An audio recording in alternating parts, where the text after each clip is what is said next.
First reading. A reading from the first letter of St. Paul to the Corinthians, chapter 10, verses 14 to 22. For that reason, my dear friends, have nothing to do with the worship of false gods. I'm talking to you as sensible people. Weigh up for yourselves what I have to say. The blessing cup which we bless, is it not a sharing in the blood of Christ and the loaf of bread which we break? Is it not a sharing in the body of Christ?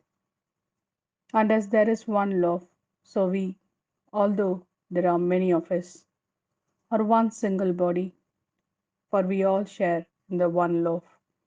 Now compare the natural people of Israel. Is it not true that those who eat the sacrifices share the altar? What does this mean? That the dedication of food to false gods amounts to anything, or that false gods themselves amount to anything? No, it does not. Simply that when pagans sacrifice, what is sacrificed by them is sacrificed to demons who are not God. I do not want you to share with demons. You cannot drink the cup of the Lord and the cup of demons as well. You cannot have a share at the Lord's table and the demon's table as well. Do we really want to arouse the Lord's jealousy? Are we stronger than He is? This is the word of Lord. Thanks be to God. A reading from the Gospel according to Luke, chapter 6, verses 43 to 49.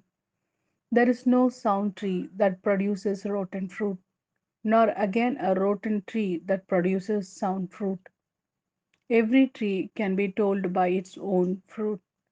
People do not pick figs from thorns, nor gather grapes from brambles. Good people draw what is good from the store of goodness in their heart. Bad people draw what is bad from the store of badness. For the words of the mouth flow out of what fills the heart. Why do you call me Lord, Lord, and not do what I say? Everyone who comes to me and listens to my words and acts on them, I will show you what such a person is like. Such a person is like the man who, when he built a house, dug and dug deep and laid the foundations on rock. When the river was in flood, it bore down on that house but could not shake it. It was so well built. But someone who listens and does nothing is like the man who built a house on soil with no foundations. As soon as the river bore down on it, it collapsed. And what a ruin that house became.